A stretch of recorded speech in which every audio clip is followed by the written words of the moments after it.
ভারতবর্ষের অনলাইন পরিষেবার অন্যতম পরিষেবা নয়ন টেলিকমের পক্ষ হইতে আমি হাবু ভাই মোবাইল ইউটিউব চ্যানেল আপনাদের জানাই সুস্বাগতম। পশ্চিমবঙ্গের বীরভূম জেলার নানুর থানার থুপসরা গ্রাম পঞ্চায়েতের রোহিণীপুর গ্রামের স্থায়ী বাসিন্দা। আমি কৃষিজীবী পরিবারের সদস্য। কৃষি আমার জীবিকা, আমি কৃষিকাজে মেহনতি মানুষ। আমি নই ভাষ্যকার, নই সাহিত্যিক কবি নজরুল রবি, হতে পারি নাই মাইকেল মধুসূদন, ভৈরব গঙ্গোপাধ্যায়, নির্মল মুখার্জি। বামন হয়ে চাঁদে, রাখাল সিংকে হার মানাতে, নবাব সিরাজদৌল্লার সিংহাসন দখল, হাজার দুয়ারি নায়ক। কর্ম যদি ধর্ম হয় নিশ্চয়ই সেটা সত্য, মনোরঞ্জন দিয়ে মানুষের সেবা যাবে না কো ব্যর্থ। ভারতের মাটিতে ফলে সোনা, চাষির জমিতে ফসল, অস্ত্র আমার একটাই, সেটা চাষির হাতে লাঙল। গোধূলি বেলা বাসায় ফেরা, মেটাতে মনস্কাম, রজনীর শেষ সকালবেলা কোদাল কাস্তের খেল। আমি সেই মানুষ যেখানে মনোরঞ্জন হয় পূর্ণ। আজকের এ শিরোনাম সেটাই, কুলসোনা গ্রাম মৌলানা নিয়ামত রহমতুল্লাহ আলাই দ্বীনি প্রতিষ্ঠান উন্নতি প্রকল্পের ধারাবাহিক সভা। উপস্থিত খ্যাতনামা মুহাদ্দিস আলেমে দ্বীন মৌলানা হামিদ মাদানী। আপনাদের জন্য আমাদের পক্ষ থেকে আন্তরিক দোয়া রইল যেন আপনারা এই কারখানাকে, এই মানুষ তৈরির কারখানাকে আরো বড় করতে পারেন। দান দিয়ে, দোয়া দিয়ে, পরামর্শ দিয়ে আপনারা আরো বড় করতে পারেন। আপনাদের চোখের সামনেই এই ছেলেদের মাথায় পাগ তুলে দেওয়া হলো, পাগড়ি তুলে দেওয়া হলো। আর ছেলেরা শোনো, তোমাদের মাথায় যে পাগড়ি বাঁধা হলো তা হলো দায়িত্বভার। ইলম, আমল ও তাবলীগের দায়িত্ব তোমাদের মাথায় চাপানো হলো। সেই আল্লাহর প্রশংসা করো যিনি তোমাদেরকে এই মর্যাদায় উন্নীত করেছেন। আলহামদুলিল্লাহ। তাদের শুকরিয়া আদায় করো যারা তোমাদের পশ্চাতে সময় ব্যয় করেছেন, শ্রম ব্যয় করেছেন, দান করেছেন, দোয়া দান করেছেন। তোমাদের পিছনে কত মেহনত ব্যয় করেছেন, তাদের জন্য দোয়া করো। অন্তরের অন্তঃস্থল থেকে দোয়া করো। ক্ষমা চাও ঠিকই, সেই সাথে দোয়াও চাও যেন তোমরা জীবনে উন্নত হতে পারো। লাম ইয়াশকুরিল্লাহ মান লাম ইয়াশকুরিন নাস। মানুষের শুকরিয়া আদায় না করলে আল্লাহর শুকরিয়া আদায় হয় না। এই জন্যে তাদের এই গ্রামের শুকরিয়া জ্ঞাপন করো। আল্লাহ ইন শাকারতুম লা আযীদান্নাকুম, যদি তোমরা শুকরিয়া আদায় করো তাহলে যে নিয়ামত আল্লাহ তোমাদেরকে দিয়েছেন সেই নিয়ামত বাড়িয়ে বর্ধন করবেন। ইলম তলব করতে থাকো। এটা ইলম তলবের পথের শেষ নয়, এটা সবে মাত্র শুরু। মাদ্রাসা তোমাকে পড়াশোনা করার মানহাজ তৈরি করে দেয়, সব কিছু শিখিয়ে দেয় না। পড়াশোনা বন্ধ রেখো না, যাতে তোমার যোগ্যতা বাড়ে, জ্ঞান গভীর থেকে গভীরতর হয়। কোনো কাজে যোগদান করলেও তুমি সময় বের করে পড়াশোনা করো। দেশের ভিতরে বা বাইরে বড় কোনো ভার্সিটিতে উচ্চ শিক্ষার সুযোগ গ্রহণ করো। মানহাজি কিতাব পড়ে মোতালা ওসি করো। হাদিস ও ফিকহে তাহকিকি অধ্যয়ন করো। কোনো তাদরিব বা ট্রেনিং সেন্টার বা দাওয়া সেন্টারের সাথে যুক্ত হও। স্বেচ্ছাসেবী হয়ে কোথাও অধ্যাপনা করো, পড়াও। ইলমের যাকাত আদায় করো। কোথাও সম্মেলন বা জলসা হলে উপস্থিত হও। দাওয়াত দিতে হবে, ডাকতে হবে, পয়সা দিতে হবে নয়, স্বতঃস্ফূর্তভাবে সেখানে উপস্থিত হয়ে তুমি তোমার ইলম প্রচার করো। নেটের মাধ্যমে বড় বড় আলেমদের লেকচার শোনো। সালাফি পত্র পত্রিকা পড়তে থাকো। বড় বড় মাশায়েখদের তালিমি দর্শে হাজির হও। এ ব্যাপারে তুমি স্বয়ং সম্পূর্ণ বা অমুখাপেক্ষী ধারণা করো না নিজেকে। লেখার দক্ষতা তৈরি করো। অল্প অল্প করে লিখতে অভ্যাসী হও। যে ইলম শিখলে এত বছর ধরে সেই ইলমের আমল করো ঠিকঠাকভাবে। ফরজ পালন করো, হারাম বর্জন করো, সুন্নাহর অনুসারী হও, মাকরুহ থেকে পরহেজ করো, সুন্দর চরিত্র গঠন করো, সামাজিক ও মানবিক হও, পরোপকারী ও গরিব দরদি হও, জামাতে নামাজ আদায় করো, মানুষের সাথে ভালো ব্যবহার করো, তামাকজাত দ্রব্য, গুল গোরাকু, জর্দা, খৈনি, বিড়ি, সিগারেট এর থেকে দূরে থাকো, ফাসেকদের লিবাস ব্যবহার থেকে দূরে থাকো, গাঁটের নিচে পায়জামা লুঙ্গি পরা থেকে দূরে থাকো, আর দাড়ি ছাড়া থেকে দূরে থাকো, নারী ঘটিত ফিতনা থেকে পলায়ন করো, গীবত, চুগলি, মিথ্যা কথা বলা, মাল হরপ করা থেকে সাবধান থাকো, একজন আদর্শ মানুষ হওয়ার চেষ্টা করো। যে ইলম শিখলে এত বছর ধরে সেই ইলমের যাকাত আদায় করো, ইলম প্রচার করো, তালিম দাও, দাওয়াত ও তাবলীগের কাজ করো, সৎ কাজের আদেশ ও মন্দ কাজে বাধা দান করো, খুতবা ও জলসার সুযোগ গ্রহণ করো, আর দূরে থাকো অর্থোপার্জন তথা ধর্ম ব্যবসা থেকে। কিন্তু অর্থের প্রয়োজন আছে, তোমার পেট চলবে কি করে? মাদ্রাসায় পড়ে ভবিষ্যৎ নেই, এটা তোমরা জানো, লোকেরাও জানে। আর এই জন্যেই যে মাদ্রাসায় পড়ে চাকরি নেই, সরকারি চাকরি নেই, মোটা টাকার বেতন নেই, আর এই জন্যেই সভাপতি সাহেব মাদ্রাসায় নিজের ছেলেকে পড়ান না, সেক্রেটারি সাহেব নিজের ছেলেকে মাদ্রাসায় পড়ান না, মুদাররিসরা নিজেরা ঠকেছেন আর ছেলেদেরকে ঠকাতে চান না, তারাও নিজের ছেলেদেরকে মাদ্রাসায় পড়ান না।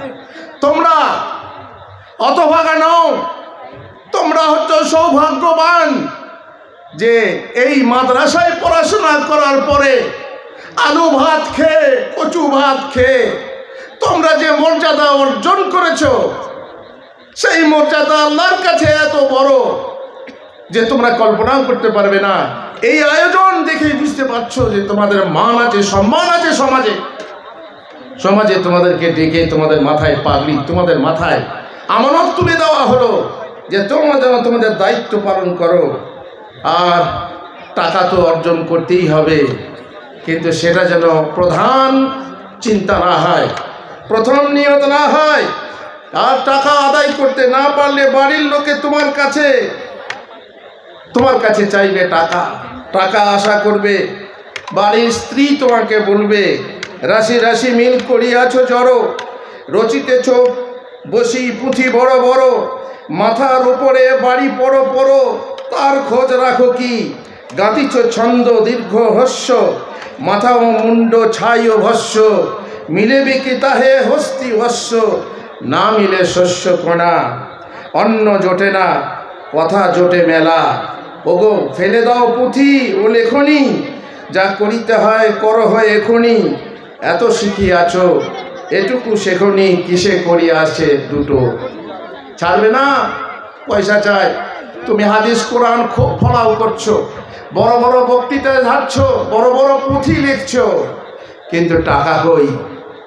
প্রত্যেক মানুষ তোমার সংসারের কাজে তুমি দেখবে যতদিন দিতে পারবে ততদিন তুমি ভালো ভালো ছেলে, ভালো ভাই, ভালো দোলা ভাই। কিন্তু দেওয়া যদি তোমার বন্ধ হয়ে যায়, ভালো সঙ্গে সঙ্গে তুমি কালো হয়ে যাবে। সুতরাং টাকার পিছনে, টাকা তো লাগবেই, কিন্তু টাকার পিছনে দৌড় দেবে না, উপযুক্ত কাজ খুঁজে নাও। কিন্তু দুনিয়াদার হয়ে যেও না, দুনিয়ার পেছনে ছোটো না, টাকার গোলাম হয়ে যেও না, ধনলোভী হয়েও না, হারাম ব্যবসায় লিপ্ত হয়ে যেও না। কারণ তোমার ইলমে তোমাকে সেসবে বাধা দেয়। ইলম যত পারে বাসনা ততই ছাড়ে, চাই না কো তাজ নাই বিষয়ের আস, যে তাজ বিষয় আনে মুহূর্তে বিনাশ। দুনিয়ার ব্যাপারে তুমি দৃষ্টিভঙ্গি রাখো যে বা কি বলে, তুমি ওয়াবতাগি ফিমা আতাকাল্লাহু দারাল আখিরাতা ওয়ালা তানসা নাসিবাকা মিনাদ দুনিয়া।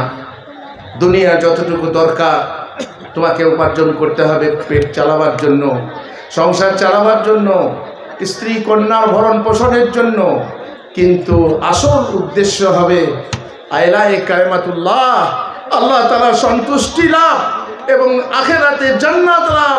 যে ইলম তুমি তলব করেছো সেটা আল্লাহর দ্বীনের ইলম, আর সেই ইলম যদি দুনিয়ার জন্য তুমি তলব করেছো, তাহলে তুমি জানো যে রাসূলুল্লাহ সাল্লাল্লাহু আলাইহি ওয়াসাল্লাম এটা নিষেধ করেছেন যে দুনিয়ার জন্য তুমি দ্বীনকে বিক্রি করতে পারো না। আল্লাহ তাআলার উপরে ভরসা রাখো, আল্লাহ তাআলার উপরে ভরসা রাখো।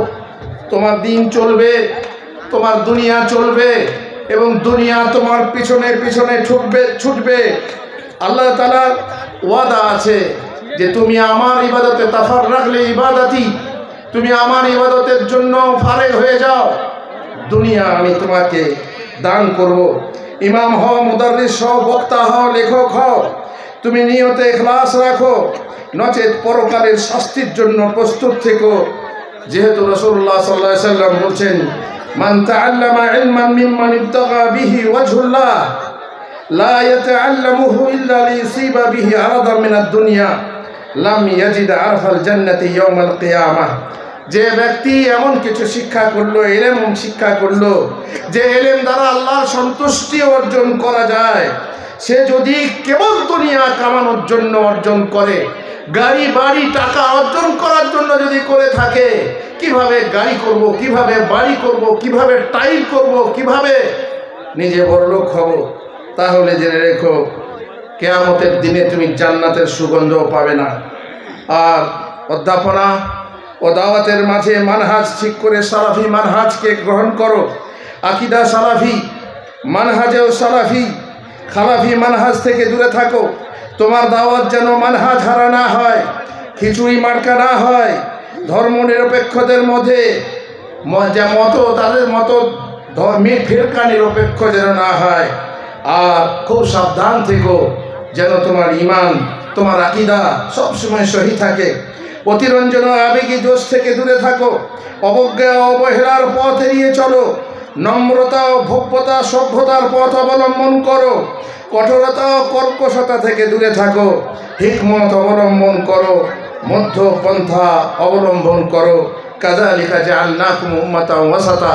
আল্লাহ তাআলা আমাদেরকে মধ্যমপন্থী উম্মত তৈরি করেছেন।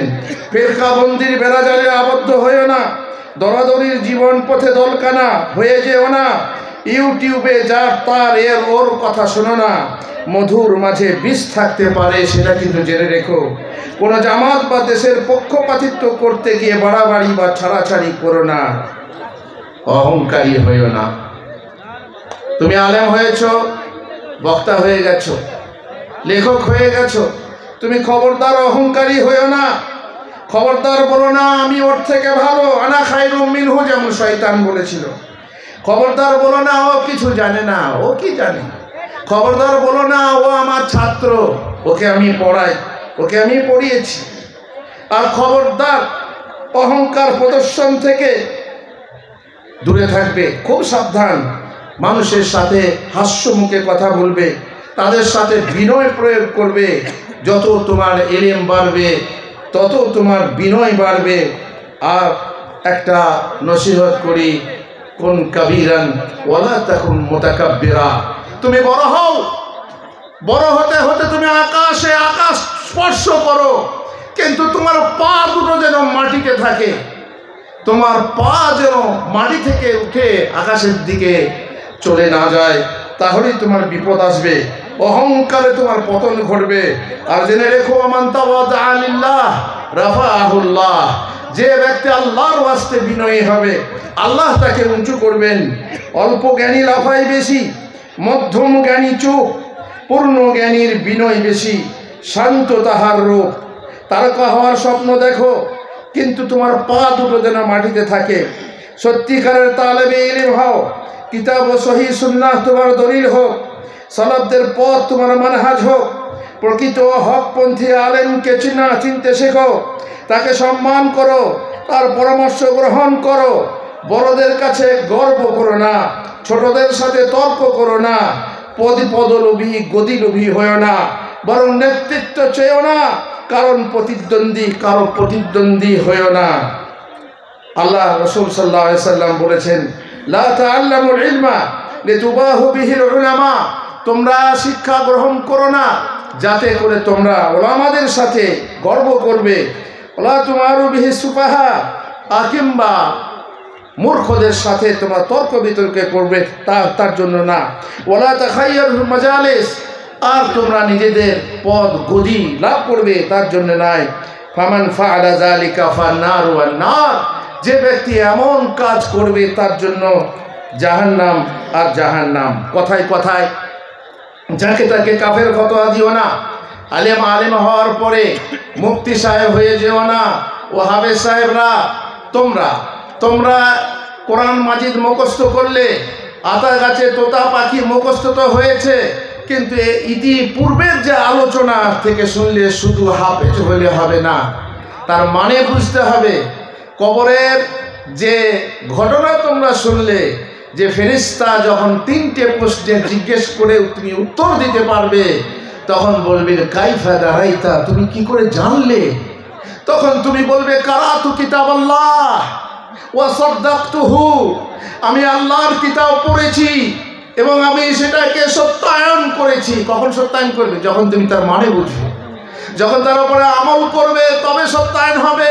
পক্ষান্তরে তোমার বিরোধী কাফের বা মুশরিক বা মুনাফিক, তাকে যখন জিজ্ঞাসা করা হবে, তাকে ফেরেশতারা তার যখন উত্তর দিতে পারবে না, ফেরেশতারা বলবেন মা তালাইতা ও মা দারাইতা, না তেলাওয়াত করেছ, না পড়াশোনা করেছ, না জেনে নিয়েছ, অপরের কাছে জানতেও চাওনি, জেনে নাওনি। সুতরাং শুধু মুখস্থ করলে হবে না, কোরআন ভুলে যাবে। ফাইন্নাহু আশাদ্দু তাফাল্লুতাম মিনাল ইবলি ফি উকুলিহা, কোরআন যেমন উট বাঁধা থাকে, উট তার বাঁধন খুলে যত তাড়াতাড়ি পালাতে চায়, তার থেকে বেশি কোরআন পালাতে চাবে তোমার ব্রেন থেকে। সুতরাং মুরাজা করো যাতে করে ভুলে না যাও, নামাজ পড়ো। আর হাফেজ হয়ে শুধু কুল হুয়াল্লাহু আহাদিন না, তাই না কাল কাউসার দিয়ে নামাজ পড়বে, তাহলে কোরআনগুলো মুখস্থ থাকবে কি করে? বেশি বেশি করে কোরআন তেলাওয়াত করো। আর আবার দার্সি পড়ো, আলেম হতে চাও, বড় আলেম হও, যে হাফেজ হবে, যে কোরআন পড়তে জানে, যে গড় করে কোরআন পড়ে, সে ভালো আলেম হবে। এবং আমি বলে দিচ্ছি, মদিনা ইউনিভার্সিটিতে তার চান্স প্রথমেই হবে যে হাফেজ হবে। যদি লটারি হয় কোনো সময়ে 3 জন 4 জন 5 জন ছাত্রের মধ্যে একজনকে নিতে হয়, দেখা যায় যদি কেউ হাফেজ সাহেব আছে, তাকে চয়েস করা হবে। মসজিদের ইমামতির ক্ষেত্রেও যে সব থেকে আল্লাহর কিতাব বেশি জানে, তাকে ইমামতিতে প্রাধান্য দেওয়া হবে। মৃত্যু দাফন করার সময় এক কবরে যদি দাফন করতে হয়, সেখানে যদি বেশি মৃত ব্যক্তি থাকে, লাশ থাকে বেশি, তাহলে কোন লাশকে কবরে আগে রাখা হবে? হাফেজ সাহেবকে রাখা হবে। তারাই হবে মাল কেরামাতিল মাল কেরাম মালাইকাতুল কিরামিল বারারা। এই হাফেজ সাহেবরাই হচ্ছে কিয়ামতের দিনে, তারা ফেরেশতাদের সঙ্গী, তারা লেখক ফেরেশতাদের সঙ্গী, যেহেতু তারা আল্লাহর কোরআনের হাফেজ। তারা হচ্ছে খায়রুকুম মান তাআল্লামাল কোরআন ওয়া আল্লামা, যে তোমাদের মধ্যে সব থেকে শ্রেষ্ঠ যে কোরআন শিক্ষা করে অপরকে শিক্ষা করে দিয়েছে। সুতরাং তোমাকে মুখস্থ করার পর মানে বুঝতে হবে। কিয়ামতের দিনে তোমাকে বলা হবে, হাফেজ সাহেব ইকরাউ ওয়ারতাকি, হাফেজ সাহেব তুমি পড়তে থাকো আর চড়তে থাকো। জান্নাতের যে মঞ্জিল আছে, যে দরজা আছে, সেই দরজা উঠতে থাকো। একটা আয়াত হাফেজ সাহেব পড়তে থাকবে, একটা আয়াত পড়লে তার একটা মঞ্জিল উন্নীত হবে। এমনকি হাফেজ সাহেব তার শেষ আয়াতটা পড়েও শেষ করে মঞ্জিলে উঠতে থাকবে। মনে করুন যদি কোরআনে 6666টা আয়াত হয়, তাহলে তার মঞ্জিল হবে 6666 তলা। হাফেজ সাহেবের এত বড় মর্যাদা। হাফেজ সাহেব এই মর্যাদা পেতে হলে তোমাকে হামিলে কোরআন হতে হবে, তোমার ভিতরে আখলাকে কোরআন হতে হবে, কোরআনী আখলাক তৈরি করতে হবে। তোমাকে দেখে যেন হাফেজ মনে হয়, তোমাকে দেখে যেন কোরআনের ধারক বাহক মনে হয়।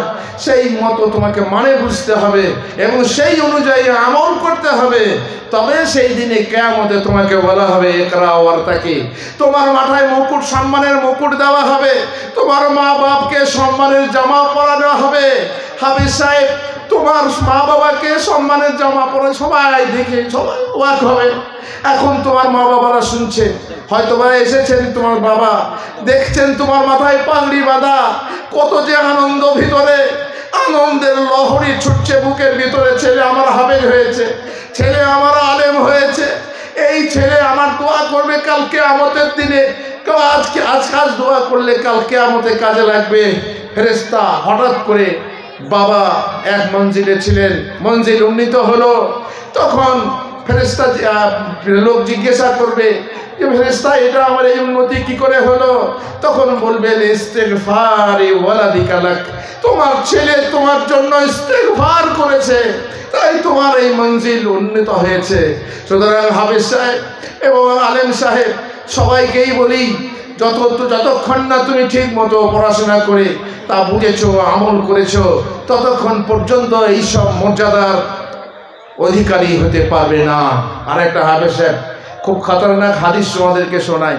রাসূলুল্লাহ সাল্লাল্লাহু আলাইহি ওয়াসাল্লাম স্বপ্নে দেখলেন, বহু লম্বা স্বপ্ন, তার মধ্যে একটা স্বপ্ন ছিল একটা লোক শুয়ে আছে, পাথর দিয়ে তাকে ফেরেশতা আঘাত করছেন মাথায়, মাথা ঘর হয়ে যাচ্ছে, পাথরটা গড়িয়ে চলে যাচ্ছে, পাথরটা ফিরিয়ে আনতে যখনই ফিরে দেখছেন যে মাথা আবার ঠিক হয়ে গেছে, আবার মাথায় মারা হচ্ছে, আবার মাথার চূর্ণ বিচ্ছিন্ন হয়ে যাচ্ছে, আবার পাথর গড়িয়ে যাচ্ছে। রাসূলুল্লাহ সাল্লাল্লাহু আলাইহি ওয়াসাল্লাম ফেরেশতাকে জিজ্ঞেস করলেন যে সুবহানাল্লাহ, এই ব্যক্তি কোন ব্যক্তি যাকে এইভাবে মাথায় পাথর মারা হচ্ছে?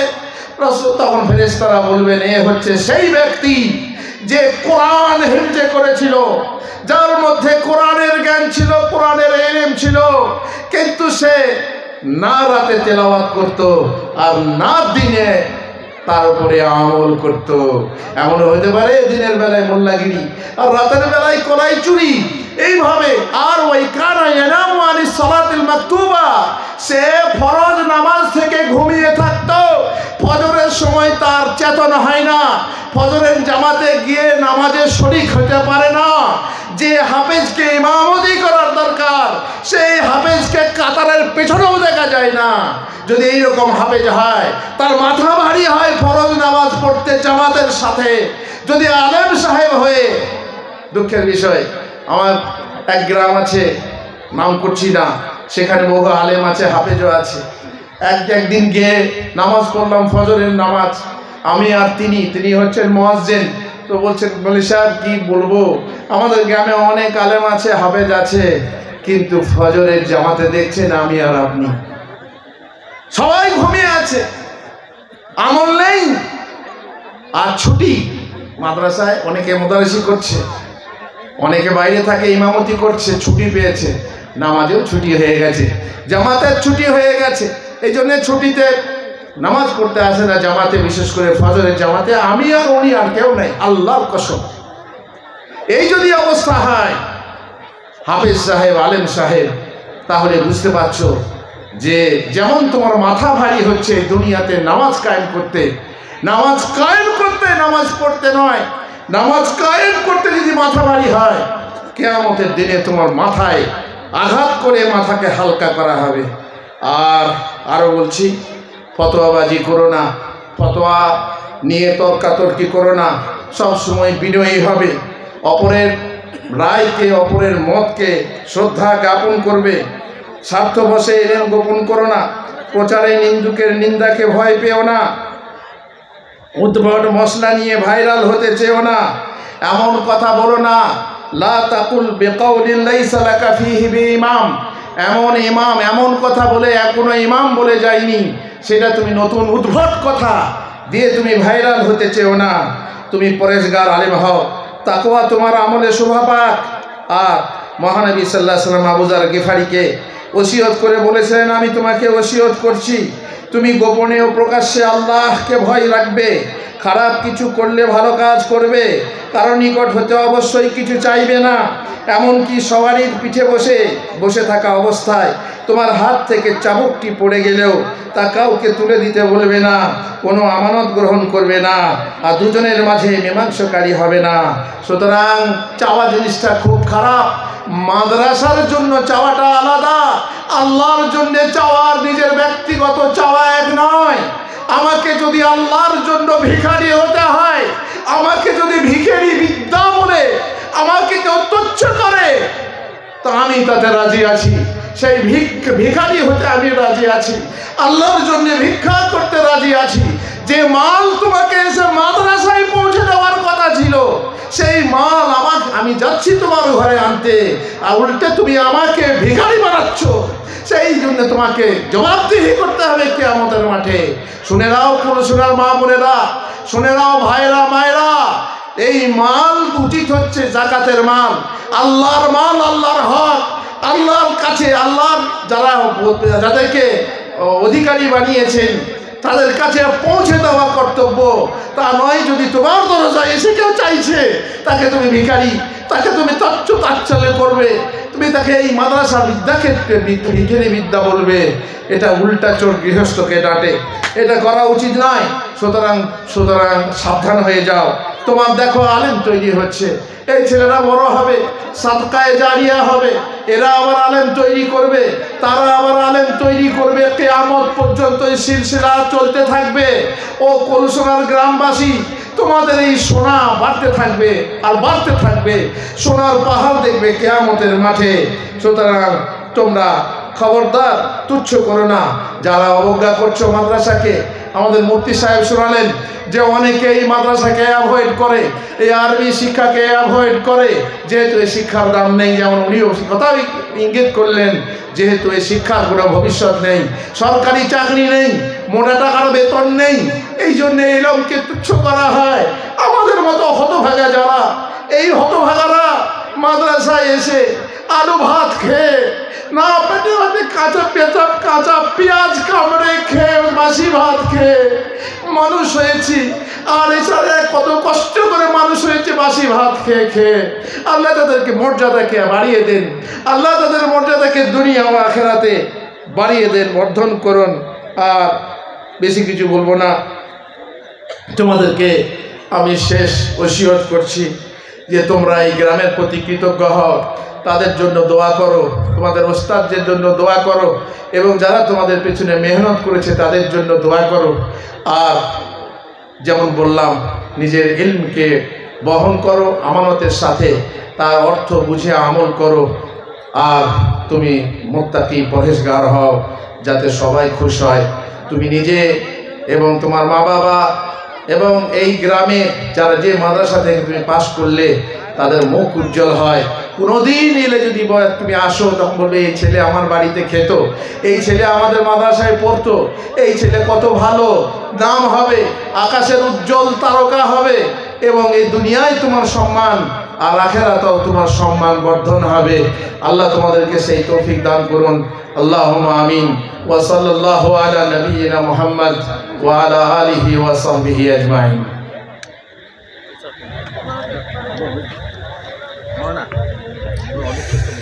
আলহামদুলিল্লাহ, মাশাআল্লাহ।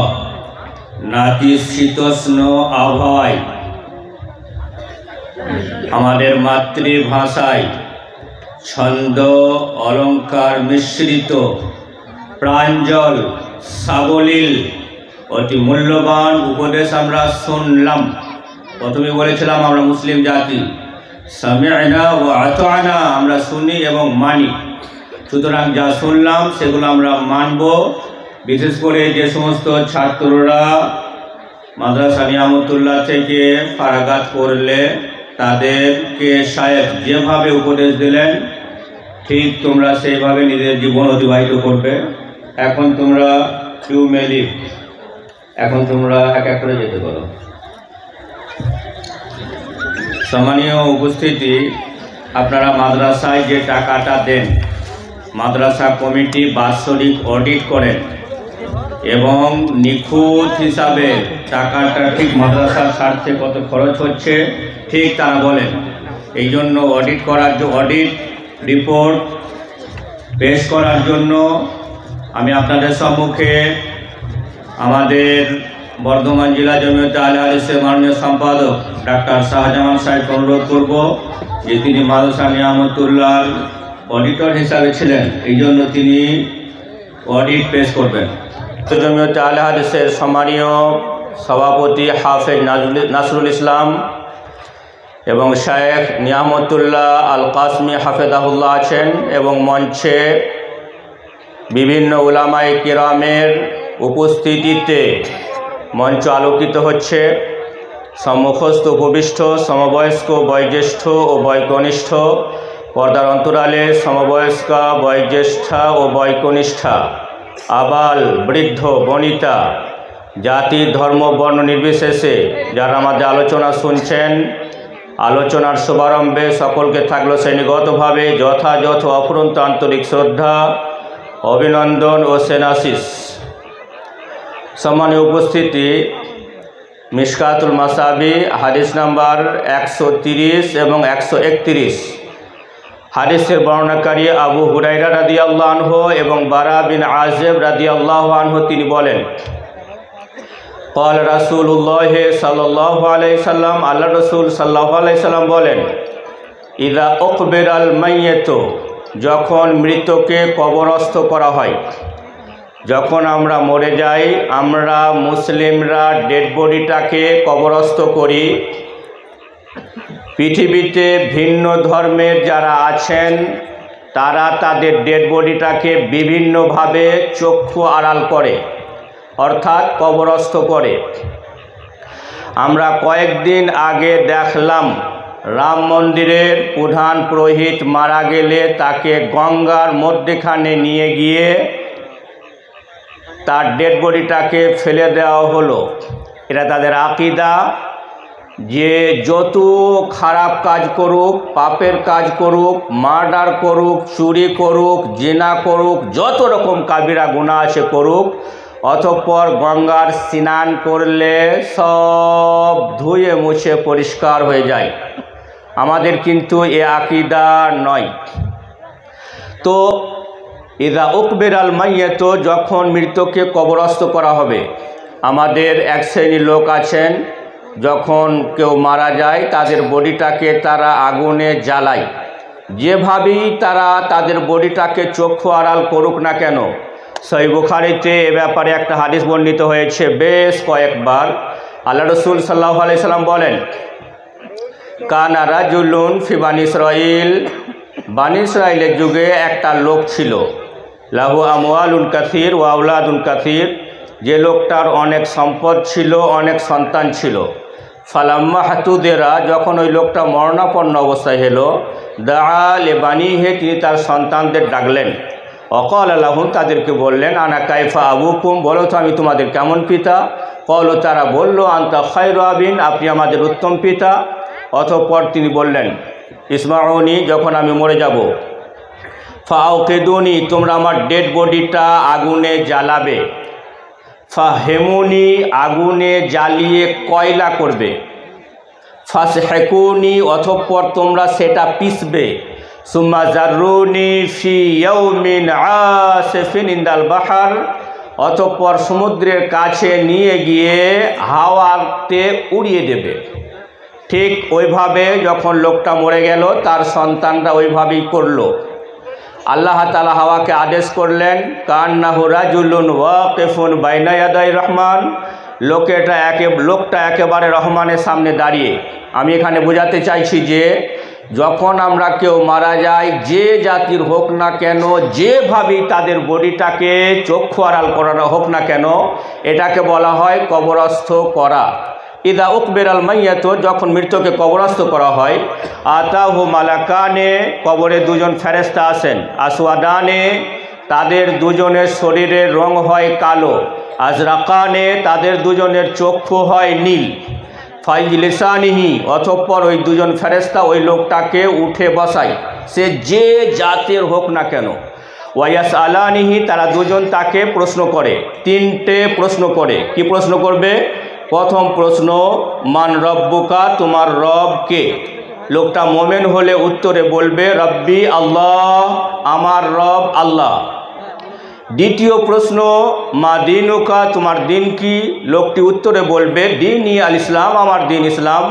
তৃতীয় প্রশ্ন হবে, মান হাদার রাজুলুল্লাযী বুইসা ফীক, তোমাদের মাঝে যে লোকটাকে নবী করে পাঠানো হয়েছিল, এই লোকটা কে ছিল? উত্তর হবে, মুহাম্মাদুন সাল্লাল্লাহু আলাইহি সাল্লাম। সকল কি? জাতি ধর্ম বর্ণ নির্বিশেষে সকল কি, এই তিনটে প্রশ্ন করা হবে। যখন একজন ব্যক্তি এই তিনটে প্রশ্নের উত্তর দিয়ে দেবে, ফেরেশতা দুজন তাকে জিজ্ঞেস করবেন, যারা আমাদের শব্দ শুনছেন তাদের আমরা দৃষ্টি আকর্ষণ করতে চাইছি, মুনকার নাকির ওই লোকটা সঠিক উত্তর দিলে তাকে জিজ্ঞেস করবেন, কাইফা ইউদরিক, তুমি জানলে কিভাবে যে এই 3টে প্রশ্ন হবে আর এই 3টে প্রশ্নের উত্তর এই হবে? তখন লোকটি বলবে, আমরা যারা চাইবো কবরের 3টে প্রশ্নের উত্তর হবে, লোকটি কি বলবে? কারাআতু কিতাব আল্লাহে, আমি আল কুরআনুল কারীম পড়েছি। আমানতু বিহি, আমি তার উপরে ঈমান এনেছি। সাদ্দাকতু, এবং এটা সত্য বলে জেনেছি। এটা হাদিসের বাহ্যিক অর্থ থেকে আমরা বুঝলাম যে আমরা যারা কুরআনুল কারীম পড়তে জানি না, কবরে তাদের প্রশ্নের উত্তর মুখ থেকে বের হবে না। এবারে বোঝাতে চাইছি যে মাদ্রাসাগুলো সমাজের বুকে কেন প্রয়োজন। এই জন্য প্রয়োজন যে মাদ্রাসাগুলো থেকে ছাত্ররা, আমাদের ছেলেরা সঠিকভাবে আল কুরআনুল কারীম পড়া শিখে। এখানে লম্বা ব্যাখ্যা করলে এটা বোঝা যাবে যে কেবলমাত্র আরবিতে পড়লাম, it is not enough for us, এটা আমাদের জন্য যথেষ্ট নয়। বরং আমাদের জন্য কি করতে হবে? কুরআনে কারীম পড়লাম, সেটাকে মাতৃভাষায় বুঝলাম, লোকেদেরকে বুঝালাম, নিজে আমল করলাম, তখন একজন লোক বলতে পারবে আমানতু বিহি, আমি তার উপরে ঈমান এনেছি। এখানে সমাজকে আমরা বোঝাতে চাইছি যে মাদ্রাসাগুলো আছে বলে আমাদের কিছু ছেলে যারা কুরআনুল কারীম সুন্দর করে তেলাওয়াত করে, আবার তার তর্জমা করে, সমাজের কাছে ইসলামের সঠিক বাণী উপস্থাপন করে। এই জন্য মাদ্রাসাগুলো টিকিয়ে রাখাটা সমাজের জন্য অত্যন্ত জরুরি। ইসলাম টিকিয়ে রাখতে গেলে আলহামদুলিল্লাহ আমরা ইসলামকে ভালোবাসি। এই জন্যই আল্লাহ তাআলা পৃথিবী ধ্বংসের পূর্ব মুহূর্তে হযরত ঈসা আলাইহিস সালামকে দুনিয়াতে অবতরণ করাবেন। হযরত ঈসা আলাইহিস সালাম তিনি তার অনুসারীদের চোখে আঙুল দিয়ে দেখাবেন যে দ্বীনে ইসলাম এটাই হলো আসল। এই জন্য তিনি দ্বীনে ইসলামের অনুসারী হবেন, দ্বীনে ইসলামের প্রচারক হবেন। আলহামদুলিল্লাহ যে আমরা দ্বীনে ইসলাম জন্মগতভাবে পেয়েছি। রব্বুল আলামিনের যত নিয়ামত আমাদের উপরে আছে, নিয়ামত সমূহের মধ্যে সর্বোত্তম এবং সর্বোৎকৃষ্ট, it is the great best gift of our Lord, এটা আমাদের প্রতিপালকের পক্ষ থেকে আমাদের উপরে বড় উপহার। এই জন্য ভাই মুসলিম, আমরা যারা আমাদের শব্দ শুনছি, আমাদের কাছে, আপনাদের কাছে আকুল আবেদন যে আমরা ইসলাম পেয়েছি অনেকে জন্মসূত্রে, সুতরাং আমরা ইসলামের যথাযথ নিয়মগুলোকে সঠিকভাবে মেনে চলবো। প্রভু দয়াময় তুমি আমাদের সকলকে সেই তৌফিক দিও, আমিন। প্রভু দয়াময়, আমরা যারা এখানে আছি কুরআনুল কারীম পড়তে পারি না, সামনে রমজান মাস আসছে, আমরা কুরআনুল কারীম পড়ব, পড়া শিখব। অনেক বেশি পড়তে হবে জরুরি নয়। যাকে জান্নাতের সব দরজা থেকে ডাকা হবে ইনি হলেন খলিফায়ে আউয়াল আবু বকর সিদ্দিক রাদিয়াল্লাহু তাআলা আনহু। তিনি বলেন, ইরাবু আয়াতিন মিনাল কুরআনিল হাকিম আহাব্বু ইলাইয়া আন আহফাযাহা।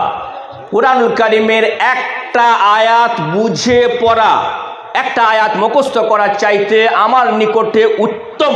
কে বলেছেন? এই জন্য কুরআনুল কারীম আরবিতে পড়ব, রেখে দেবো, এটা আমাদের জন্য এনাফ হবে না।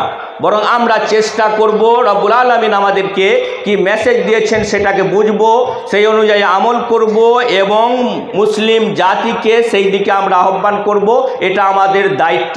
এই জন্য ভাই মুসলিম, মাদ্রাসাগুলো টিকিয়ে রাখা খুব জরুরি। এই জন্য সমাজের যারা দায়িত্বশীল ব্যক্তি আছেন তাদের কাছে আমরা আকুল আবেদন করব যে মাদ্রাসাগুলো টিকিয়ে রাখার জন্য আপনাদের বিশেষ দৃষ্টি নিবদ্ধ করতে হবে। অবশ্যই প্রভুর কাছে দোয়া করি, প্রভু দয়াময় তুমি আমাদের সকল কি ইসলাম ধর্মটাকে, তোমার মনোনীত দিন ইসলামকে সঠিকভাবে মেনে চলার তৌফিক দিও, আমিন। প্রভু দয়াময় মাদ্রাসা নিয়ামতুল্লাহর আজকের এই সভাকে তুমি কামিয়াব করিও, আমিন। ওয়া আখিরু দাওয়ানা আলহামদুলিল্লাহি রাব্বিল আলামিন। এখন অনতি বিলম্বে আপনাদের সম্মুখে পশ্চিমবঙ্গ রাজ্য জমিয়তে আহলে হাদিসের মাননীয় সভাপতি হাফেজ নাসরুল বারি আসালাফি হাফেজাহুল্লাহকে অনুরোধ করব, তিনি 15 মিনিট, অনলি 15 মিনিটস, 15 মিনিট আপনাদের সম্মুখে কিছু মূল্যবান উপদেশ উপস্থাপন করবেন।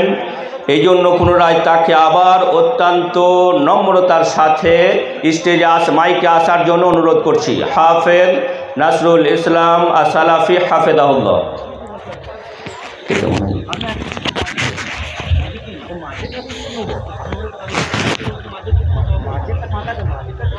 আসসালামু আলাইকুম ওয়া রাহমাতুল্লাহি ওয়া বারাকাতুহু। একটু উঁচু করে দিন না, কি আছে?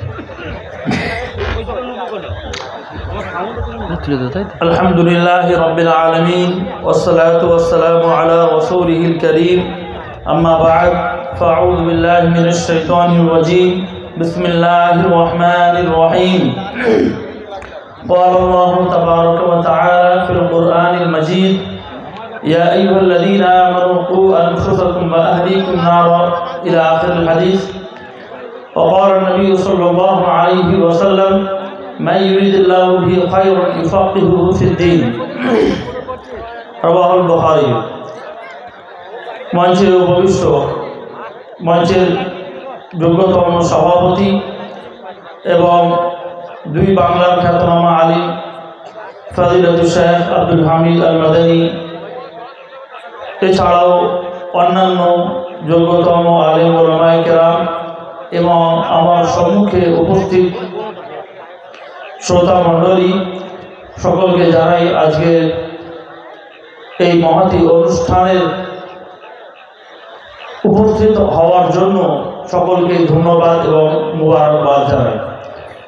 আল্লাহ সুবহানাহু ওয়া তাআলা তিনি আমাদের লালনকর্তা, পালনকর্তা, তিনি আমাদের বিধাতা, তিনি আমাদের ইলাহ, মাবুদ, রব, উপাস্য, সব কিছুই তিনি আমাদেরকে সৃষ্টি করেছেন শুধুমাত্র তার ইবাদত করার জন্য। আর এই ইবাদতকে সাফল্যমণ্ডিত করতে গেলে আমাকে সঠিকভাবে জ্ঞান অর্জন করতে হবে।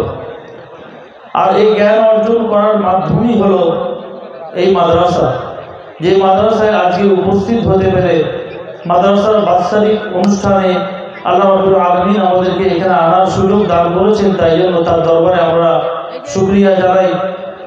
মাওলানা নিয়ামতুল্লাহ বর্ধমানী সাহেব একজন বিরাট বিখ্যাত আলিম, তিনি নিজেই একজন ব্র্যান্ড, যাকে আহলে হাদিস সমাজ চিরজীবন মনে রাখবে, যার কর্তৃত্ব এবং যার পাণ্ডিত্য আরও বিশ্ব পর্যন্ত সকলেই জেনেছিল এবং এখনও পর্যন্ত আরবিয়ানরা তার সনদ নেওয়ার জন্য এখনও পর্যন্ত আসে। তো এটা অত্যন্ত গর্বের বিষয় যে এই মাদ্রাসা আলহামদুলিল্লাহ তার নামে চলছে, সাদকা জারিয়া চলছে। আর এখানে সেই বিদ্যাই শেখানো হচ্ছে যে বিদ্যা অর্জন করা, প্রচার করা, প্রসার করা সব কিছুই হচ্ছে সাদকা জারিয়ার অংশ। কোরআন মাজিদের সর্বপ্রথম আয়াত অবতীর্ণ হয়, আমরা সকলেই জানি, ইকরা বিসমি রাব্বিকাল্লাযী খালাক দিয়ে। মুসলিম জাতিকে আল্লাহ সুবহানাহু ওয়া তাআলা সর্বপ্রথম যে কাজের জন্য সৃষ্টি করলেন, ইবাদত করার জন্যই তাকে সৃষ্টি করা হলো সমগ্র মানব জাতিকে, দানব জাতিকে। কিন্তু আল্লাহ সুবহানাহু ওয়া তাআলা তাদেরকে নামাজ, রোজা, হজ, যাকাত এটা পরে সর্বপ্রথম বললেন কি, তোমরা জ্ঞান অর্জন করো, শিক্ষা অর্জন করো। কারণ শিক্ষা ছাড়া কোনো জাতি এগিয়ে যেতে পারে না। জাতির অগ্রগতি, উন্নতি সব কিছু শিক্ষার উপরে ডিপেন্ড করে। শিক্ষা ছাড়া জাতি মেরুদণ্ডহীন। তাই জন্য শিক্ষা হচ্ছে আমাদের জীবনের একটা জরুরি অংশ। যদি আমরা শিক্ষা অর্জন না করি তাহলে আমরা সর্বক্ষেত্রে পিছিয়ে যাব। দুনিয়ার জ্ঞান তো একটা জায়গাতে আছে, দুনিয়ার অগ্রগতি, উন্নতি সব কিছু দুনিয়ার জ্ঞান একটা জায়গাতে আছেই। এখানে বিশেষ করে ধর্মীয় কাজের যে গুরুত্ব এবং বরকত এবং আল্লাহ রাব্বুল আলামিনের কাছে তার ফল পাওয়ার আশা যে কত গুরুত্ব, কত মাহাত্ম্য, একটি মাত্র আয়াতে এর গুরুত্ব বর্ণনা হয়েছে, সেটা তুলে ধরছি। আল্লাহ সুবহানাহু ওয়া তাআলা ইব্রাহিম আলাইহিস সালাম সম্পর্কে বলেন, ওয়াইদিবতালা ইব্রাহিম রব্বুহু বিকালিমাতিন ফাআতাম্মাহুন্না। ইব্রাহিম আলাইহিস সালামকে আল্লাহ তাআলা যখন পরীক্ষা করলেন, তখন তিনি পরীক্ষায় যখন উত্তীর্ণ হয়ে গেলেন, তখন আল্লাহ তাআলা তাকে ঘোষণা দিলেন, ইন্নী জাইলুকা লিন-নাসি ইমামা, যে আমি তোমাকে সারা বিশ্ববাসীর জন্য ইমাম, সারা বিশ্ববাসীর জন্য তোমাকে আমি নবী, ইমাম এখানে অর্থ নবী রাসূল করে পাঠাতে চাই। তখন ইব্রাহিম আলাইহিস সালাম আল্লাহ সুবহানাহু ওয়া তাআলার কাছে দোয়া চাইলেন, আল্লাহ, এ তো অত্যন্ত খুশির বিষয়, অত্যন্ত আনন্দের বিষয় যে আপনি আমাকে সারা মানব জাতির জন্য পথ প্রদর্শক হিসাবে পাঠাবেন, এ তো অত্যন্ত খুশির বিষয়। কিন্তু আল্লাহ, শুধু আমাকে এই নিয়ামত, এই বরকত শুধু আমার মধ্যে সীমিত রাখলে হবে না, বরং আমার যে পরিবার, আমার যে সন্তান সন্ততি, সবাই যেন এই বরকত লাভ করে। তাই জন্য তিনি বললেন, অমিন যুররিয়াতি, আল্লাহ, আমার সন্তানদেরকেও যেন এই বরকত, এই ধর্ম প্রচার করার এই বরকত, এই কল্যাণ, এগুলো যেন আমার সন্তানদের মধ্যেও তুমি দাও। আল্লাহ তাআলা বললেন, ঠিক আছে, কিন্তু আল্লাহ তাআলা শর্ত দিলেন, লা ইয়ানালু আহদিজ জালিমিন।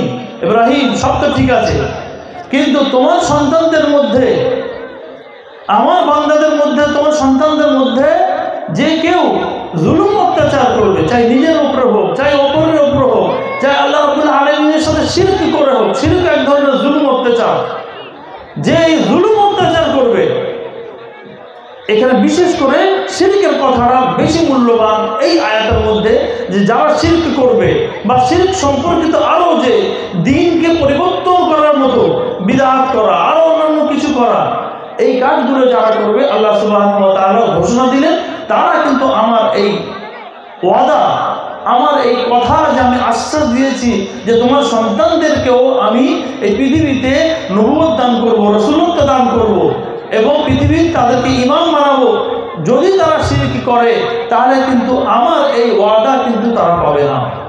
এই আয়াতের মধ্যে 97 নম্বর আয়াত সূরা বাকারার কয়েকটা শিক্ষা আছে। তার মধ্যে যে অন্যতম শিক্ষা হচ্ছে এটা, যে এই ধর্মীয় বাণী, এই ধর্মীয় কথা নিজে শিক্ষা অর্জন করা এবং সেটা নিজের পরিবারদের মধ্যে শিক্ষা দান করা, শিক্ষার একটা পরিবেশ তৈরি করা, সমাজকে শিক্ষা দান করা এবং তারপরে শিক্ষার প্রচার প্রসার ঘটানো, এটি হচ্ছে আল্লাহ রাব্বুল আলামিনের পক্ষ থেকে বিশেষ করে একটি বিরাট বড় নিয়ামত। আর এই নিয়ামতটা চাইতে হবে যে আমার সন্তানরাও যেন এটা পায়। বহু আলেম এমন আছেন যারা আমি নিজে দেখেছি, উপলব্ধি করেছি, যারা বিরাট বড় বড় পণ্ডিত মানুষ, কিন্তু তারা তাদের ছেলেদেরকে আলেম করেননি।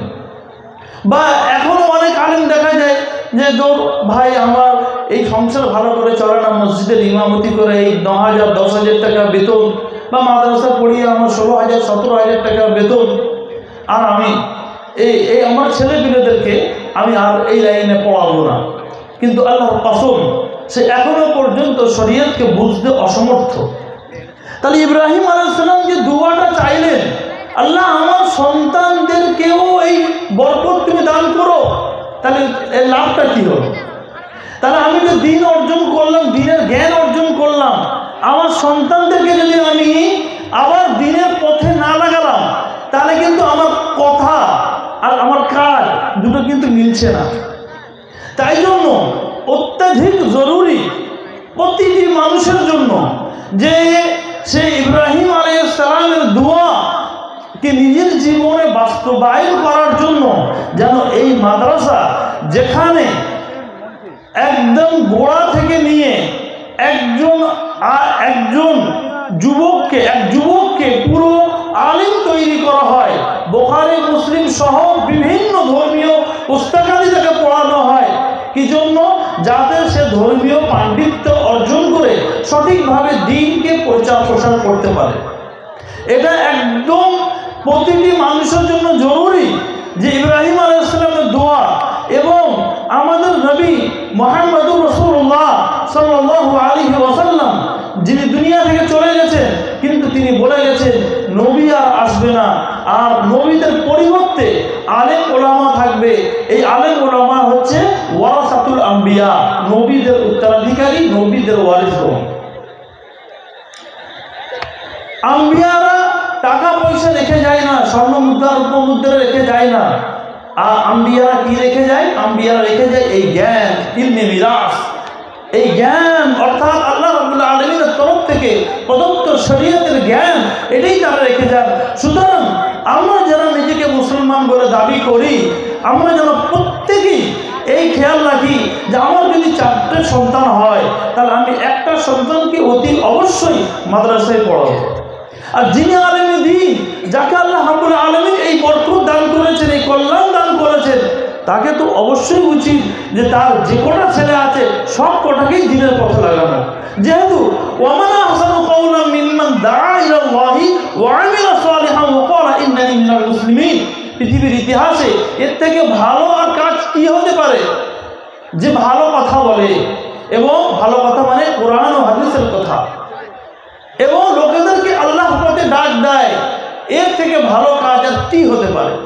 আর আমাদের প্রিয় নবী মুহাম্মদ রাসূলুল্লাহ সাল্লাল্লাহু আলাইহি ওয়াসাল্লাম দোয়া করেছেন সেই ব্যক্তির জন্য যে নাজ্জারাল্লাহু ইমরান, আল্লাহ সেই ব্যক্তিকে তরতাজা যেন রাখে, আল্লাহ সেই ব্যক্তিকে চির উজ্জ্বল রাখে।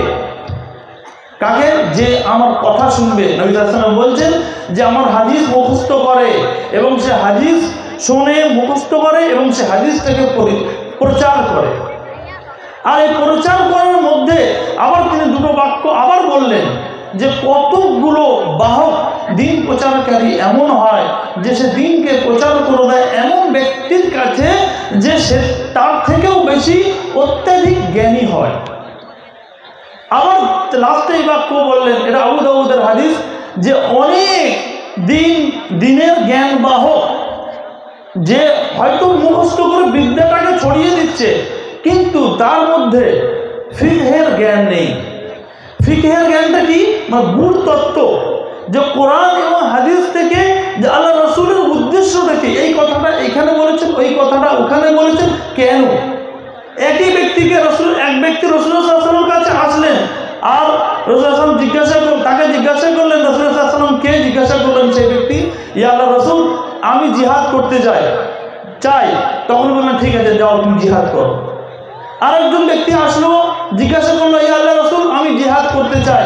আল্লাহ রাসূল সাল্লাল্লাহু আলাইহি ওয়াসাল্লাম তাকে বললেন যে তোমার এখন জিহাদের প্রয়োজন বেশি, তোমার বাবা মায়ের সেবা করো। তোমাকে এখন তলোয়ার নিয়ে জিহাদ করো এখন প্রয়োজন, তোমার এখন বেশি প্রয়োজন, ওর থেকে বেশি তুমি তোমার বাবা মায়ের সেবা করো। এক ব্যক্তি এসে রাসূলুল্লাহ সাল্লাল্লাহু আলাইহি ওয়াসাল্লামের কাছে জিজ্ঞাসা করলো, ইয়া আল্লাহ রাসূল, আমি রোজা অবস্থায় আমার স্ত্রীকে আলিঙ্গন করতে চাই।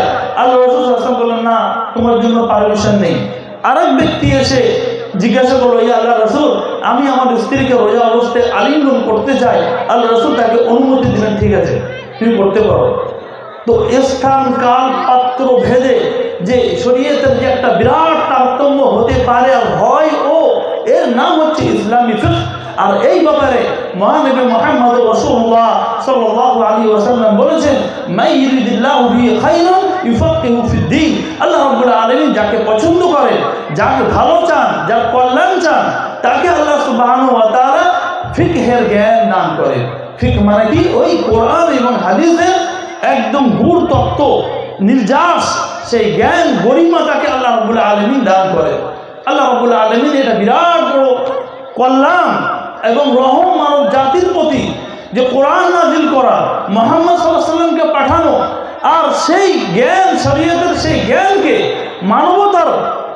মানবতার উন্নতি সাধনের জন্য, মানবতার মুক্তির জন্য মনুষ্য সমাজের কাছে সঠিক বাণী পৌঁছে দেওয়া, এটি একটি বিরাট বড় ফজিলতপূর্ণ কাজ। সুতরাং ভাইরা আমার, আমরা অবশ্যই আজকে আমরা যে এই 10 থেকে 12 মিনিটের যে কথা, এর সারমর্ম হলো এই যে আমরা যেন কোনো মতেই এই শরীয়তের বিদ্যাকে কোনো মতেই যেন অবহেলা না করি। হতে পারে আমার জীবনে এর দ্বারা ইনকাম কম আসছে, হতে পারে আমি এর দ্বারা বিশাল কিছু ইনকাম করতে পারছি না, ঘরবাড়ি করতে পারছি না। আমরা হচ্ছে দুনিয়ার মুসাফির, আমরা মাত্র ক্ষণিকের জন্য পৃথিবীতে এসেছি। আয়ু 60 বছর, কার আয়ু 70 বছর, বা কেউ হয়তো যুবক বয়সেই চলে যাচ্ছে। কে কদিন এই পৃথিবীতে বাঁচবো কোনো গ্যারান্টি নেই। আমরা মাত্র মুসাফির হিসাবে দুনিয়াতে ঘুরতে এসেছি। আমাদের আসল মন্দির হচ্ছে কোথায়? আখিরাত। সুতরাং আমার আখিরাত যার দ্বারাই সৌন্দর্য হবে, আমার আখিরাতে যার দ্বারাই আমি বেশি বেশি লাভবান হতে পারবো, সেটি হচ্ছে একমাত্র এই দ্বীন শিক্ষা। এর ব্যাপারেই কোরআনের সূরা তাহরীমের 6 নম্বর আয়াত আল্লাহ সুবহানাহু ওয়া তাআলা বলছেন, ইয়া আইয়ুহাল্লাযীনা আমানু কু আনফুসাকুম ওয়া আহলিকুম নারা, হে ঈমানদারগণ, তোমরা নিজেদেরকে এবং নিজের পরিবারদেরকে জাহান্নামের আগুন থেকে বাঁচাও। এইবার জান্নাতের বেশি বেশি করে প্রাপ্তি, জাহান্নাম থেকে মুক্তির পথ হচ্ছে সেই বেশি বেশি করে পারবে, বেশি বেশি জান্নাতের কাছে যেতে পারবে এবং জাহান্নাম থেকে মুক্তির পথ বেশি বেশি করে পার করতে পারবে, সেই যে ধর্মবিদ্যাকে সুন্দরভাবে মধ্যস্থ করতে পারবে এবং নিজের আয়ত্ত করতে পারবে ধর্ম শিক্ষাকে, সেই বেশি বেশি করে জান্নাত অর্জন করার কাছাকাছি চলে যাবে এবং জাহান্নাম থেকে দূর। হাফেজ নাসরুল বারী হাফেজাহুল্লাহ দ্বীনি শিক্ষার গুরুত্বর ব্যাপারে আলোচনা শুনলাম। আলোচনায় তিনি একজন নবীর নাম উল্লেখ করেছিলেন, তিনি হলেন হযরত ইব্রাহিম আলাইহিস সালাম। আল্লাহ তাআলা সূরা ইব্রাহিম আয়াত নম্বর 40-এ একটা আয়াত উল্লেখ করেছেন। আমরা যারাই আমাদের শব্দ শুনতে পাচ্ছি সকলকে আমরা অনুরোধ করছি যে আমরা এই দোয়াটা মুখস্থ করব, নিয়মিত পড়ব। আল্লাহ তাআলা বলেন, রব্বি জাআলনি মুকিমাস সালাতি ওয়া মিন যুররিয়াতি রব্বানা ওয়া তাকাব্বাল দুআ। রব্বি, হে আমার প্রতিপালক, ইজআলনি, তুমি আমাকে বানাও, মুকিমাস সালাতে, নামাজ প্রতিষ্ঠিতকারী, নামাজ পড়া নয়, নামাজ প্রতিষ্ঠিতকারী, ওয়া মিন যুররিয়াতি, এবং আমার সন্তানদেরও। এটা হলো ইসলাম। নিজে একা বাঁচলাম আর অন্যদের জন্য ভাবলাম তা নয়। এখানে ইব্রাহিম আলাইহিস সালাম অয়েল ইওর অন ম্যাসিক, নিজের চরকায় তেল দাও, এটা তিনি করেননি। নিজের জন্য দোয়া করেছেন, তার সন্তানের জন্য দোয়া করেছেন। এই জন্যই তো আল্লাহ তাআলা বলেন, তুমি নিজে এবং তোমার পরিবারকে জাহান্নামের আগুন থেকে বাঁচাও। সম্মানীয় দিনী ভাইয়েরা ও বোনেরা, এখন অত্যন্ত বিনম্র আহ্বান করব আজকের এই সভার মাননীয় সভাপতি ফজিলাতুল শেখ আল মুফতি নিয়ামতুল্লাহ আল কাসমি হাফেজাহুল্লাহ শাইখ, অনুরোধ করব তিনি মাইকে আসবেন এবং 10 মিনিটের জন্য আপনাদের সম্মুখে কিছু মূল্যবান বক্তব্য উপস্থাপন করবেন। এখন আপনাদের সম্মুখে আজকের সভার সম্মানীয় সহসভাপতি ফজিলাতুল শেখ আল মুফতি নিয়ামতুল্লাহ আল কাসমি হাফেজাহুল্লাহ ওয়া বারাকা ফি হায়াতিহি আত-তাইয়্যিবা।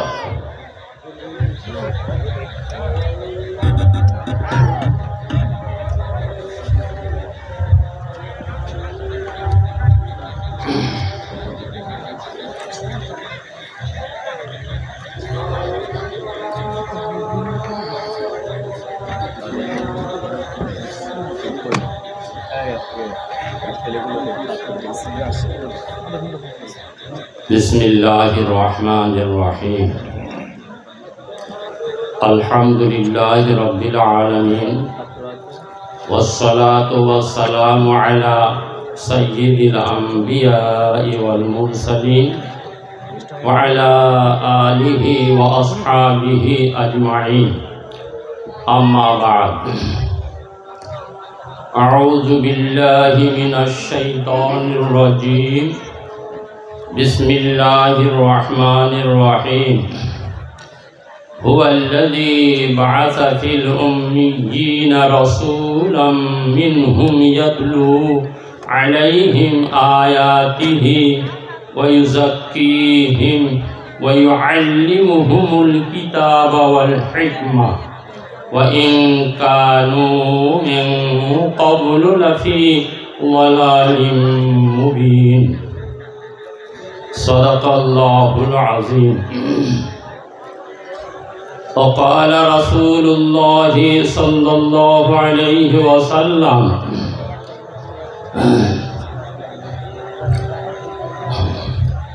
طلب العلم فريضة على كل مسلم أو كما قال عليه الصلاة والسلام।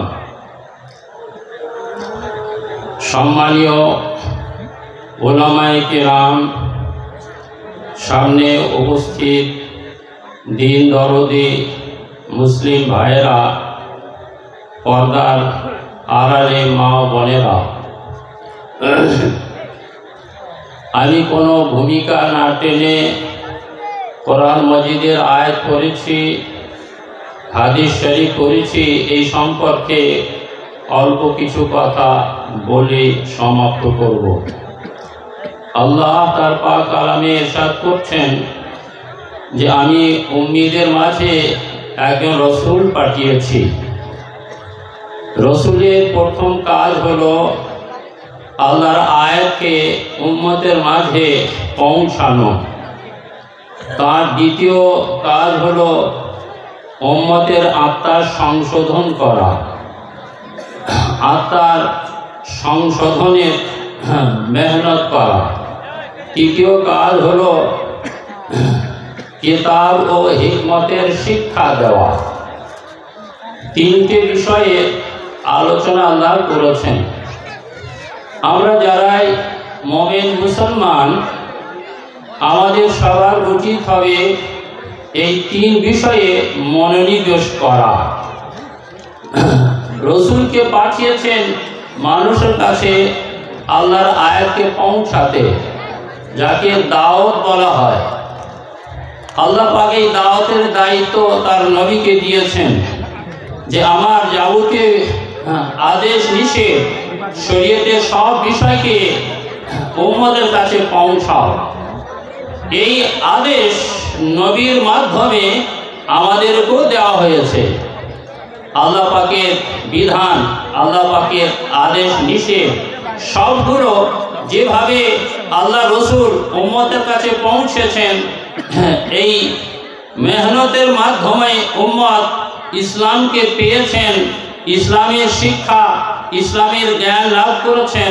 সম্মানীয় ভাইরা, আমাদেরও দায়িত্ব হলো সেই নবীওয়ালা কাজের অনুকরণ। আমরাও চেষ্টা করি যাতে উম্মত আল্লাহর আদেশ নিষেধকে জানতে পারে এবং তার প্রতি আমল করে। যে মাদ্রাসার জলসায় আমরা এসেছি, এই মাদ্রাসাতে যে ছেলেরা পড়ে, আমরা একটা সমীক্ষা করে দেখেছি যে মাদ্রাসার পরে এই গ্রামে যদি আপনি হিসাব করেন পাবেন হয়তো শতকরা 2টো ছেলে, 3টে ছেলে, 4টে 5টা। আর বাকি যে ছেলেগুলো গ্রামের আছে তারা কিন্তু মাদ্রাসার ধারে কাছে আসে না, তারা মাদ্রাসা উঠিও মারে না। কেউ আসে তো বাস ওই দেখার জন্য দূর থেকে কোনো প্রয়োজন মিটিয়ে চলে যায়। এই মাদ্রাসাটা কি জন্য প্রতিষ্ঠা, এখানে কি হচ্ছে, তারা আদৌ তলিয়ে দেখে না। বরং অনেক মানুষ এমন আছেন যে তারা এই মাদ্রাসাকে এড়িয়ে পাশ কাটিয়ে যায়, যে না ওখানে যাওয়া হবে না, পড়া হবে না, আমি কোরআন পড়বো, আমি হাদিস পড়বো, আমি দিন শিখবো, না ও হবে না।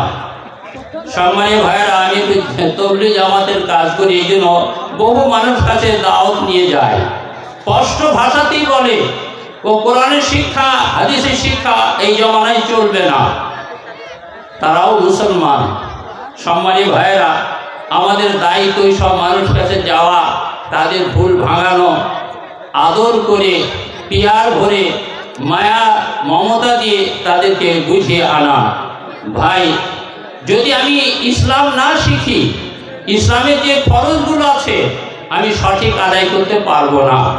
একটা ফরজ নামাজ, যদি নামাজকে কেউ শুদ্ধ সুন্দর সহি তরিকাতে পড়তে চায় তো তাকে শিখতে হবে, না শিখে হবে না। নামাজে একটা বিষয় আমরা কিছু পড়ি, আল্লাহু আকবার, এটা তাকবীরে তাহরিমা, এখান থেকে নিয়ে সালাম ফেরানো, তা যা যা পড়ি এগুলো শুদ্ধ পড়তে হবে। যদি শুদ্ধ পড়ি নামাজ হবে, শুদ্ধ না পড়ি, ভুল পড়ি, নামাজ হবে না। আরবি শব্দ খুব সূক্ষ্ম, একটু সামান্য উল্টো পাল্টা হলে, উঁচ নিচ হলে মানে পাল্টে যায়, মানে কোথায় থেকে কোথায় চলে যায়। সম্মানী ভাইয়েরা, নামাজ হওয়া সম্ভব নয়। এই জন্যে যারা এগিয়ে যাচ্ছেন, যারা দূরে থাকছেন, যারা শিখতে চান না, তাদেরকে খোসামদি তুসামদি করে আনতে হবে। ভাই, নামাজ যদি শুদ্ধ করতে চাও, সহি তরিকাতে এগুলো শিখতেই হবে, না শিখলে হবে না। যে শিক্ষাটা মাদ্রাসাতে হয়, এই মাদ্রাসা যদি হাফেজ আলেম কারি ইত্যাদি তৈরি না হয়, আপনার মসজিদ ইমামতি কে করবেন?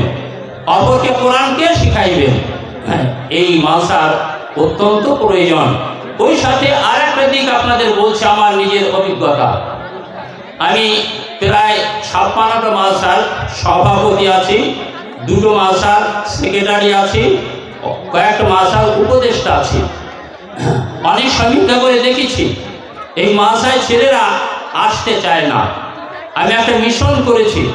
এই মিশন যখন শুরু করলাম পিন্ডিরা মাদ্রাসা গ্রামে, সম্মানী ভাইরা, তখন দেখা গেল যেহেতু স্কুলের শিক্ষার টোপ আছে, প্রায় 220টা ছেলে চলে আসলো।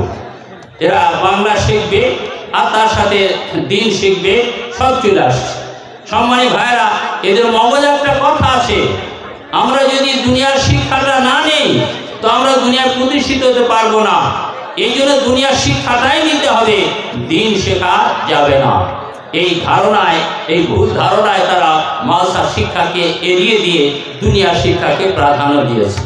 দুনিয়ার শিক্ষা শিখতে হবে না এটা আমি বলছি না, দুনিয়ারও শিক্ষা দরকার, মাস্টারও দরকার, ডাক্তারও দরকার, ইঞ্জিনিয়ারও দরকার, উকিলও দরকার, প্রফেসরও দরকার। সব শিক্ষিত লাইনে যে প্রয়োজন সমাজে আছে সেগুলো দরকার, কিন্তু তার সঙ্গে দিনটা অত্যন্ত দরকার। দিন ছাড়া আপনি না দুনিয়াতে কামিয়াব হবেন, না কবরে কামিয়াব হবেন, না হাসরে কামিয়াব হবেন। দুনিয়া কবর আখরাতে কামিয়াব হতে হলে আপনাকে দিনের শিক্ষা শিখতেই হবে। এই যে রাসূল করিম সাল্লাল্লাহু আলাইহি ওয়াসাল্লাম আমাদের যে কথা বলেছেন, তলাবুল ইলমি ফরিদাতুন আলা কুল্লি মুসলিম, ইলমে দিন শিক্ষা করা ফরজ প্রতিটি মুসলমান পুরুষ ও নারীর উপরে। আল্লাহ রাসূল ফরজ কেন বললেন? এই জন্যেই যদি দিনের শিক্ষা থাকে, দিনের ওপরে চলে, আল্লাহকে রাজি করে ও জান্নাতে যেতে পারবে। আর দিনের শিক্ষা না থাকে, দিনের শিক্ষায় শিক্ষিত না হয়, তো সে কখনোই দিনের আমল সঠিক করতে পারবে না এবং আল্লাহকে রাজি করা, জান্নাতে যাওয়া সম্ভব হবে না। এই জন্য সম্মানী ভাইয়েরা, সকল মানুষের জন্য জরুরি হলো, সকল মানুষের জন্য জরুরি হলো যেমন দুনিয়ার শিক্ষাও তারা করুক। আমি একটা মানুষ, কোরআনের তরজমা আপনাকে শোনাইব, আমাকে বাংলা ভাষা জানতে হবে। আমি একটা মানুষ যদি অপরকে কোরআন বোঝাতে চাই তো আমাকে বাংলা ভাষা জানতে হবে। এই যে দুনিয়ার শিক্ষাটাও দরকার, কিন্তু একমুখী শিক্ষা শিখে আমি দুনিয়া থেকে চলে গেলাম, তো সম্মানী ভাইরা আমাকে ঠকতে হবে। সেই জন্য আমি কাতর আবেদন করছি, সবাই ইরাদা করি ইনশাআল্লাহ ইলমে দ্বীনের শিক্ষাও আমরা দুনিয়ার শিক্ষার সাথে নেব। ওয়া আখিরু দাওয়ানা আলহামদুলিল্লাহি রাব্বিল আলামিন। যুবক ভাইদেরকে বলছি একটু বাঁশগুলো ধরে রাখুন, না বাঁশ পড়ে গেলে সব শেষ হয়ে যাবে। যুবক ভাইরা দিনের খাতিরে একটু করে বাঁশগুলো ধরে রাখুন ভাই। একটু হাওড়া যদি বন্ধ হয়ে যদি আমরা চালাতে পারি সভাটা, এটাই আমাদের জন্য বড় প্রাপ্য হবে। সম্মানীয় সহসভাপতি মুফতি আলহাজ আবুল কাসেম নিয়ামতুল্লাহ হাফেজাহুল্লাহ আলোচনা শুনলাম। আবহাওয়া আমাদের প্রতিকূলে সম্ভবত রব্বুল আলামিনের যা ইচ্ছা তিনি তাই করেন। এখন আমরা মূল পর্বের দিকে যাব। আজকের সভা যে উদ্দেশ্যে, সেটা হলো ছাত্রদের পাগড়ি প্রদান অনুষ্ঠান। এবছর মাদ্রাসা নিয়ামতুল্লাহ থেকে 6 জন মৌলানার ডিগ্রি অর্জন করেছেন এবং 4 জন হাফেজ আল কুরআনুল কারীম হিফজ করেছেন, কমপ্লিট করেছেন। আমরা সরাসরি এখন সেদিকে যাব। সবের প্রথম পাগড়ি পরানোর জন্য